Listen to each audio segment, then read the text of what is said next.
My sister looked her boyfriend dead in the eye and told him I was a family friend who sometimes helps out. I was 10 feet away. In my parents' living room. At Christmas dinner. He turned, extended his hand, and introduced himself like we'd never shared a last name. He shook my hand. I shook back. Because what else do you do when the floor drops out from under you in slow motion? I was still holding the appetizer tray. That detail is the one I can't forget, not because it was dramatic, but because it was so casually devastating. I stood there, smiling at a stranger wearing my sister's face, slowly understanding that she had just erased me from her life. In real time. In front of our parents' Christmas tree. And the worst part? I still didn't know why. Before I go any further, if this stopped you mid-scroll, please drop a comment below. Tell me where you're watching from. I read every single one. There's something powerful about knowing you're not alone in this. Okay. Let's get into it. The ivory cardstock felt heavier than it should have. The kind that costs $3 just to mail. I found it in the trash behind my mother's house, tucked under damp coffee grounds and a crushed yogurt container. I wasn't snooping. The recycling bin was overflowing and I was trying to help before I headed home. That was always my first mistake. Trying to help. It was an invitation to the Hendersons' 40th anniversary party. They'd lived next door for 12 years. I mowed their lawn every summer in high school.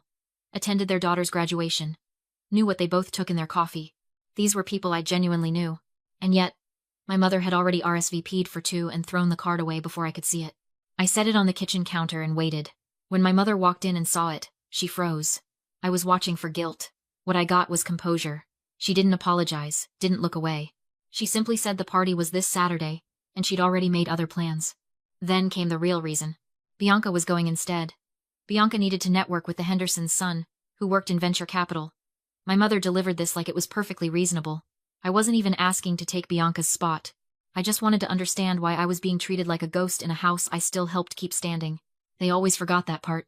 I'm 32, a high school history teacher, and for 5 years I had quietly kept this family financially afloat. I paid for the roof repair after the storm. I covered Bianca's car insurance for 6 months when she forgot to renew it. I was the family's silent ATM, reliable, invisible, and apparently an embarrassment the moment a high society invitation arrived. My mother looked me in the eye and told me that Bianca had warned her my ordinary presence would jeopardize the connection with the Henderson boy. She chose Bianca's social climbing over my seat, at a neighbor's dinner. I didn't scream. I didn't beg. I picked up my keys and walked out. Finally accepting something I should have understood years earlier. While I had been busy building their floor, they had been busy building my ceiling. Low enough that I could never stand up straight inside this family. Bianca's condo in Woodside smelled like expensive candles and an unspoken lie. I arrived on a Thursday with a vintage silk scarf wrapped in tissue paper. A peace offering, or at least, that's what I let her believe. Bianca preened in front of her hallway mirror while I deliberately fumbled with my phone and her television. I said I wanted to show her a tribute video for her upcoming wedding rehearsal. She smiled that practiced marketing firm smile that started at her lips, and stopped before reaching her eyes, and typed her passcode into her iPad to help. She didn't suspect a thing. To Bianca, I had always been the boring older sister who followed rules. The florist called. She stepped onto the terrace. The glass door slid shut. I moved. I had 60 seconds. I activated the screen record shortcut I'd quietly added to her control panel the week before, and opened the folder labeled Work. What filled that screen was not a wedding budget. It was a private charitable foundation established in my name. The Leona Memorial Wilderness Safety Fund. My stomach dropped through the floor. With shaking hands, I scrolled through a ledger of donations. $15,000 from Julian's aunt. $10,000 from his grandfather. People grieving a woman who was very much alive, with every dollar categorized as consulting fees paid directly to Bianca's marketing firm. She wasn't just hiding me. She was liquidating me. I stopped the recording as the terrace door slid open. Bianca walked back in complaining about the price of peonies, completely unaware that I now held the digital receipts of her entire operation timestamped, saved, and already backed up to my own cloud drive. I didn't stay for tea. I walked to my car with both hands trembling, the truth settling over me like ash. Bianca had spent 3 years cashing checks on my grave, but she'd forgotten one thing. Ghosts don't file tax returns. I do. I didn't stay to watch her play the bride. I flew to Auckland instead. I needed 18 hours of recycled cabin air and the quiet arc of the Southern Cross to remind myself I was still breathing.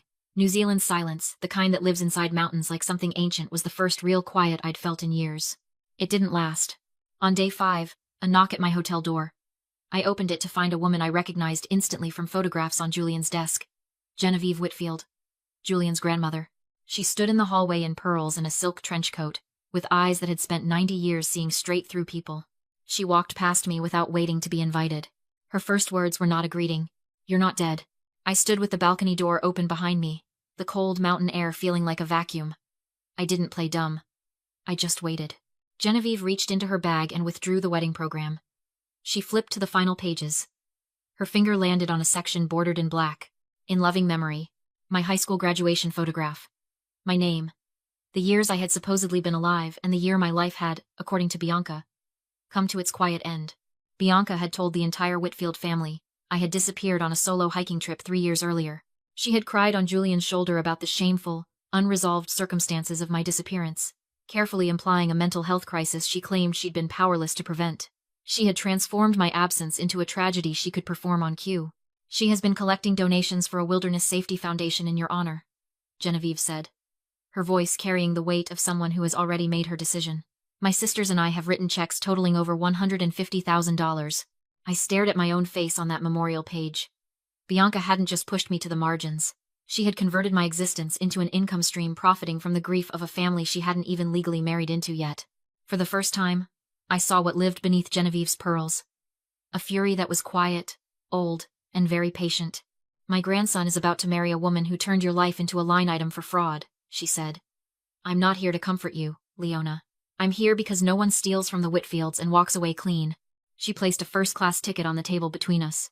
"The wedding is in 48 hours. Don't be late for your own resurrection." The Woodside Vineyard smelled like aged wine and Pacific salt air. Inside the private estate library where the marriage license waited on a mahogany desk, the air was perfectly still. I didn't crash the ceremony. I didn't stand up during the vows. I waited until the champagne was flowing on the terrace, and for the exact moment Bianca and Julian stepped inside the library to sign the marriage license.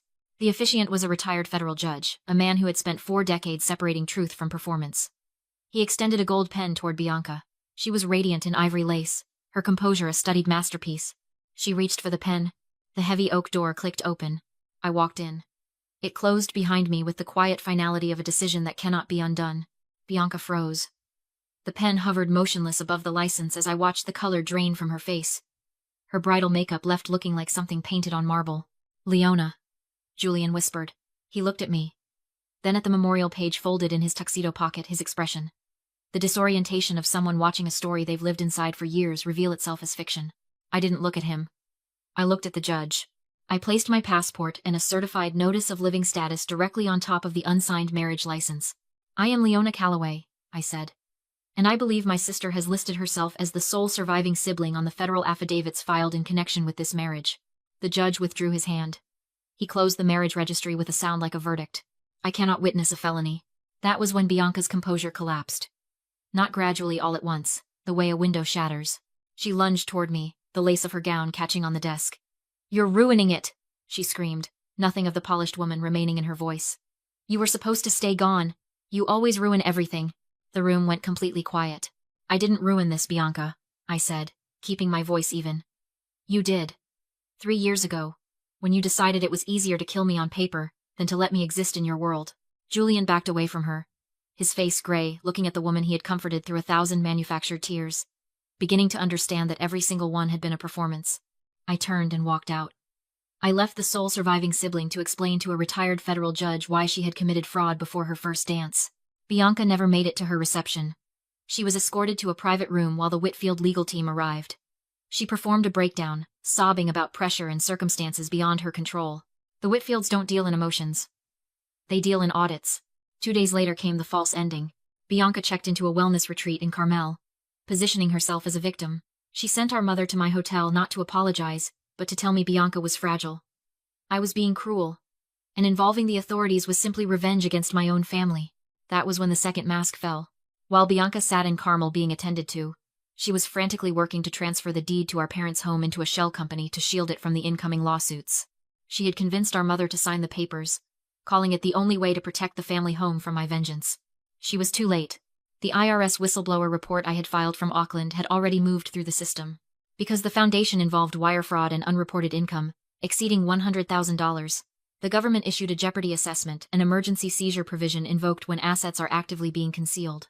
Federal agents arrived at the Carmel retreat and served Bianca with a notice of asset seizure. The luxury SUV purchased with memorial donations, and the family home she had just maneuvered our mother into signing over, both placed under a federal tax lien. My mother called minutes later. Hysterical. How could you do this to us? I thought of the Auckland sunrise, pale gold, indifferent, beautiful, and felt something I hadn't anticipated. Nothing. A clean, still, absolute nothing. I didn't do this to you, Mom, I said quietly. You and Bianca spent 3 years pretending I didn't exist. The government is simply making that official for your bank accounts. You wanted things simple. Now they are. I hung up. Julian texted once. The annulment was finalized this morning. I'm sorry. I spent 3 years mourning a lie, instead of looking for the person who was right in front of me. I didn't reply. Some apologies arrived too late to be anything but noise, in a room that has finally gone quiet. I put my phone on silent, and for the first time in 32 years, I did not check to see if anyone needed anything from me. The judge sentenced Bianca to 6 years in state prison, $142,000 in documented wire fraud, a calculated multi-year scheme to exploit the genuine grief of a prominent family. The Leona Memorial Wilderness Safety Fund was dismantled by federal auditors, every account frozen, the SUV auctioned, every dollar recovered. Bianca's marketing firm collapsed within weeks. Our mother was left in a one-bedroom apartment Genevieve arranged. She had lost the family home because she signed paperwork she didn't read. Blinded. As always. By the daughter she had always chosen. 6 months into Bianca's sentence, a letter arrived. Prison stationery. Frantic handwriting. Not an apology. A demand. I'm still your sister, Leona. How can you sit in that mansion while I'm in here? If you have any heart left, call Julian's lawyers and tell them it was all a misunderstanding. I read it twice. I waited for anger, or grief, or that old familiar guilt. Instead, indifference. The quiet kind you feel reading an audit report for a company that closed its doors years ago. I walked to the fireplace. I held the letter over the embers until it caught, and watched it turn into the only thing Bianca had ever allowed me to be. My life now is quiet in a way I didn't know I was allowed to have. I manage Genevieve's correspondence and the estate's historical archives work that suits a history teacher rather perfectly. I have a cottage with a view of the Santa Cruz Mountains, and a cat who tolerates me with dignified, honest affection. I have a chosen family people who look me in the eye when they speak. They don't need me to be a tragedy to find me worth knowing. They simply like that I'm here, and I've learned. That is the baseline. That is what love is actually supposed to feel like. 3 things I had to learn the hard way. The audit of silence. Staying quiet is not taking the high road, it is laying down pavement for people to walk over you. If you don't tell your own story, someone else will, and they will make certain you're the villain, or the ghost, or the tragedy that makes them look better. Your silence is not grace. It is a resource someone else is actively using. The paper trail. A liar can delete a text. They can gaslight a room and cry convincingly for years. But they cannot rewrite a tax return, a federal affidavit, or a marriage license. When the world feels like a fog of competing narratives, look for the documentation. The truth isn't a feeling. It's a record. And records don't forget. The geometry of family. DNA is a line of code. Loyalty is a circle of trust. They are not the same thing, and you are under no obligation to treat them as if they are. You are allowed fully, completely, without guilt, to walk away from people who share your last name, but do not share your humanity. You do not owe your life to people who only ever wanted to use your shadow. Are you the family friend in your own home?